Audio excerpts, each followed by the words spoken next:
Good morning, it's Heather with Murray's Home for Wayward Chickens, and I wanted to give you an update on Polly. I'm happy to report that Polly is still, she's stable. We are still fighting her bout of mycoplasma. Last time we made a video, she had that large yellow growth inside of her beak that we believed was canker, and we called the vet. It was the holiday weekend. It was a Memorial Day weekend. We didn't really hear back from her in time. So I reached out to the director of the director of the avian program at Cornell that helps us with the chickens.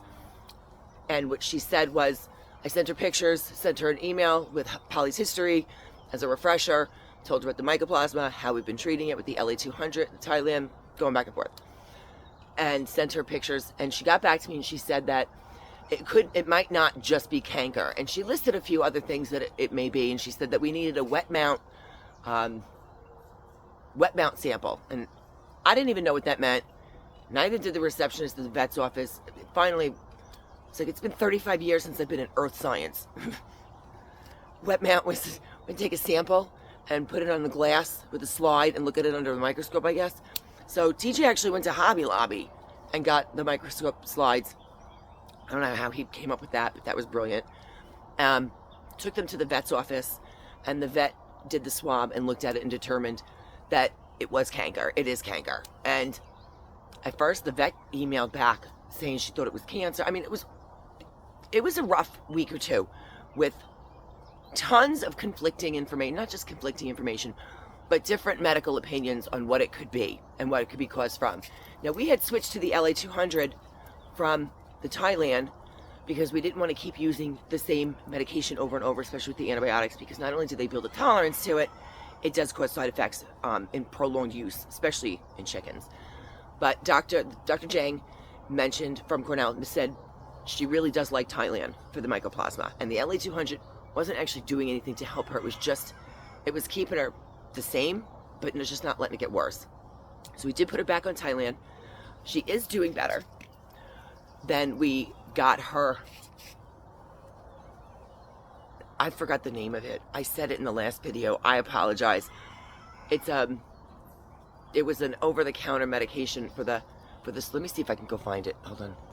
I apologize. I don't remember what the name of the medicine is, and I don't know where TJ put it right now. But it's an over-the-counter medicine because when Dr. Jang emailed me back about the canker, she mentioned that the treatments for it are not approved for use in the United States, of course. So I was going to go to Amazon UK because last time I needed medication, this is just a little tip, last time I needed medication for scaly leg mites. We have medication here for it, but it's not the best, and there is stuff that's approved for it, and I was able to get it from Amazon UK for like 16 bucks. And I bought 2 or 3 jars of it. It's scaly leg mite cream. So there are medications available for canker, not approved here. But TJ was able to get some over-the-counter. It's a certain type of vitamins, an anti-yeast kind of thing. And the sore in her mouth in a few days with treatment each day disappeared. So now she can swallow. We were feeding her eggs. At one point she wasn't eating enough. I think it hurt because that may not have been the only sore. She may have had them in her throat. So we were giving her soft food. She was chomping on the eggs. We gave her some vitamins to make sure that her nutrients were stayed elevated enough. And she's actually, she's doing okay. She's stable. But we have not kicked the mycoplasma's ass this bout. We also purchased apple cider vinegar. Hold on, someone's coming to join us.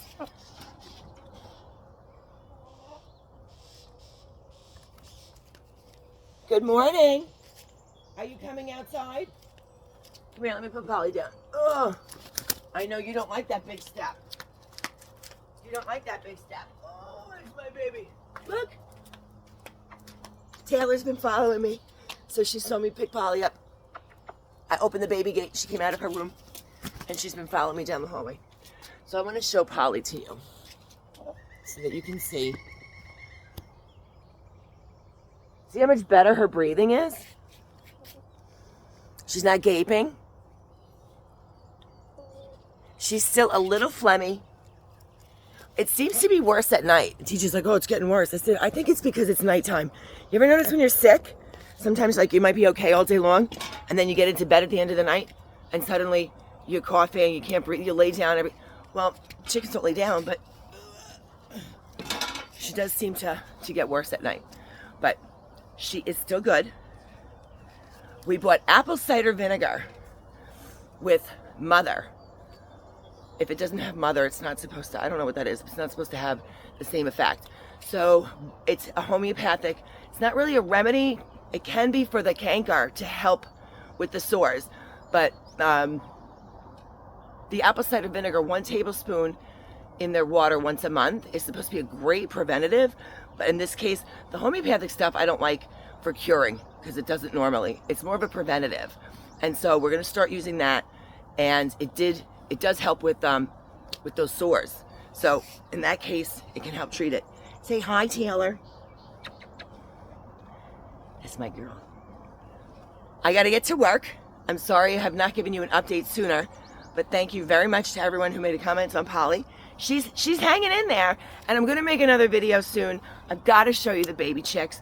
They are not baby chicks anymore. They're like, they're definitely juvenile hens. They're all getting their little combs, and I haven't seen any that turn into roosters yet. So if you guys have questions or comments, please feel free to leave them. If you want to hit like and subscribe, I would love that, and we'll be back soon. Thanks.